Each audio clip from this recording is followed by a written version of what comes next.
बिहार में जो कानून के रक्षक हैं, जिनके कंधों पर ये जिम्मेवारी है कि कानूनी व्यवस्था बनी रहे, कैसे वो लोग सरेआम कानून का उल्लंघन कर रहे हैं और किसी परिवार का, किसी व्यक्ति का, किसी संस्था का जो प्रॉपर्टी है, जो मेडिकल कॉलेज है, उसको न सिर्फ कब्जा कर लिया, उसको 25-30 वर्ष से अपने कंट्रोल में रखे हैं। और ये उस दल के अध्यक्ष हैं जो चाल चरित्र चेहरा की बात करता है। ये वो दिलीप जायसवाल हैं जो बीजेपी के अध्यक्ष हैं और साथ ही राबड़ी देवी के मुंह बोले भाई भी हैं। ध्यान रखिए, ये कब्जा इसलिए नहीं किए हैं कि ये बीजेपी के अध्यक्ष है, ये कब्जा इसलिए कर पाए हैं कि हमाम में सब नंगे हैं। ये सारे नेता एक साथ मिलके, जिसमें राजद के लोग भी शामिल हैं और जिसमें भाजपा के लोग भी शामिल हैं। सुबह शाम राजद का नेतृत्व ये कह रहा है कि हम लोग भाजपा से लड़ाई लड़ रहे हैं और भाजपा का अध्यक्ष, राज्य का अध्यक्ष, उसने एक सिखों के कॉलेज को जबरदस्ती कब्जा किया हुआ है। उसको राजद की इतनी बड़ी नेत्री राबड़ी देवी कह रही कि मेरा मुंह बोला भाई है और उनके मुख्यमंत्री रहते हुए ये कब्जा हुआ है और उसके बाद लगातार ये कब्जा बना हुआ है। तो ये दिखाता है कि भाजपा, राजद, जदयू, ये सब व्यक्तिगत लाभ की जहां बात आती है तो ये सब लोग आपस में मिल जाते हैं। भाई, जो व्यक्ति उस कॉलेज में क्लर्क भी बाद में बने, पहले जो लोगों ने कॉलेज को शुरू किया उसके हेल्पर थे, फिर कॉलेज में क्लर्क बने, फिर उसके बाद वहीं पर एडमिनिस्ट्रेटर बने, फिर उन्होंने ट्रस्टी जो था उसी को हटा दिया, खुद ही मैनेजिंग ट्रस्टी या डायरेक्टर बन गए, अपने बेटे को ला दिया, अपने बहू को डाल दिया और जो लोग भी ओरिजिनल बनाने वाले थे सबको हटा दिया। उन्होंने जो किया ये तो बहुत गंभीर विषय है, लेकिन आपके हमारे लिए गंभीर विषय ये है कि बिहार में 25 साल से ये चीज चल रहा है, आज तक न किसी ने आवाज उठाई, न उन पर कोई कार्रवाई हुई,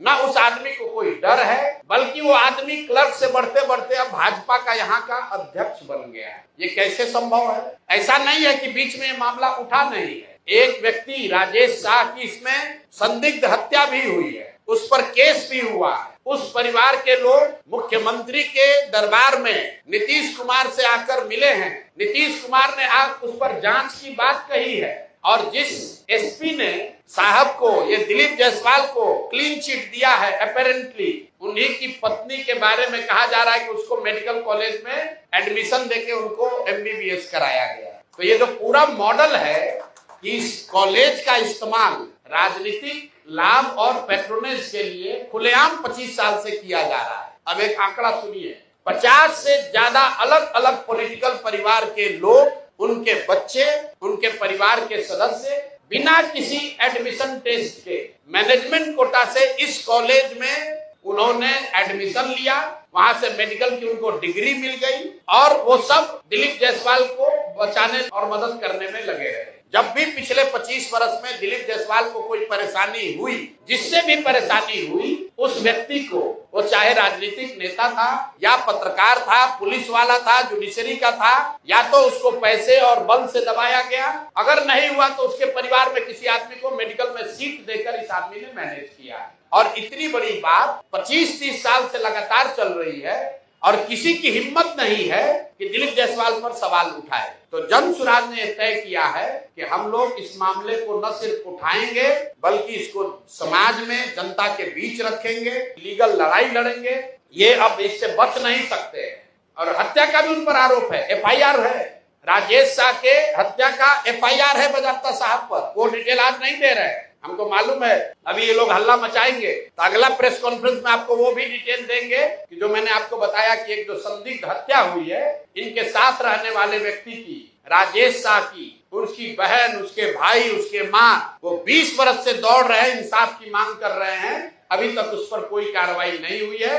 कैसे उस केस को पूरा मैनिपुलेट किया गया। 2007 की ये घटना है। कोर्ट में वो शाह की पत्नी का, बहन का स्टेटमेंट है, हम पढ़ के सुना देते हैं, सर्टिफाइड कॉपी है। मेरे भाई राजेश शाह की हत्या दिलीप जायसवाल के द्वारा षड्यंत्र करके अपने आदमियों द्वारा करवाया गया है। तो खुद पीड़िता ने कहा है, ये रिकॉर्डेड है, ये कोर्ट का है। 164 है, कैसे साहब मदद किए, 164 का बयान है। जिसकी हत्या हुई है उसके बहन का, और उसके बाद पुलिस ने उनको क्लीन चिट दे दिया। जिन्होंने क्लीन चिट दिया उन्हीं की पत्नी उनके कॉलेज में जाकर MBBS डिग्री ले रही है। अब आप देख लीजिए, जिन्होंने कोर्ट से रिलीफ दिया है उनको क्या बेनिफिट मिला है ये भी आपको आगे बताएंगे। तो मेरा दिलीप जायसवाल से और भाजपा में जो लोग भी भाजपा के चाल चरित्र, चेहरा, विचारधारा की बात करने वाले लोग हैं, उनसे अपील है कि भाई अभी से भी अपना स्टांस क्लियर करो।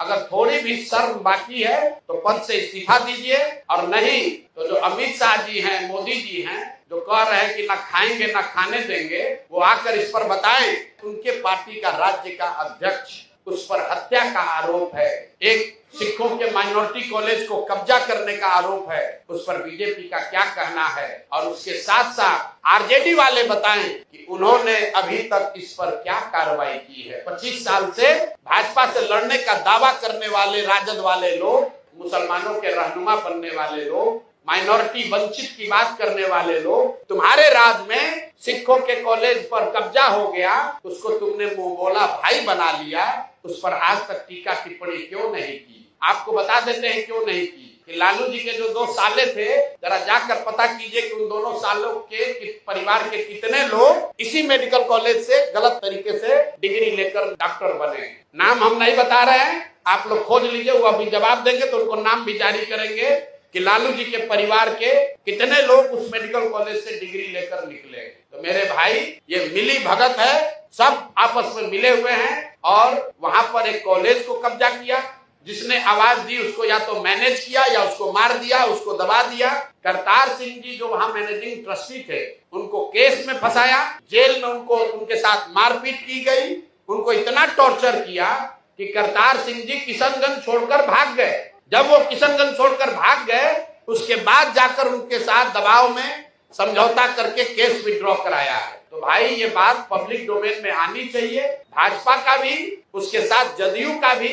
और एक और बात समझ लीजिए, 3 बरस लालू जी राबड़ी जी की बात छोड़ दीजिए, अभी नए नए उनके लड़के जो नेता बने हैं, 2 बार जब महागठबंधन की सरकार रही है, दोनों बार स्वास्थ्य मंत्रालय उसका मंत्री राजद के लोग रहे हैं, दोनों बार डिपार्टमेंट राजद के पास रहा है। जदयू वालों से पूछिए कि सुशासन की बात करने वाले नीतीश कुमार 20 साल से यहाँ शासन कर रहे हो, दिलीप जायसवाल को बगल में बैठाकर चाय पीते हैं, सीटों का निगोशिएशन करते हैं, तो क्या आप मानने को तैयार हैं कि मेडिकल कॉलेज पर अवैध कब्जा करने वाले के साथ बैठकर आप राजनीति कर रहे हैं। इसका दूसरा चरण अभी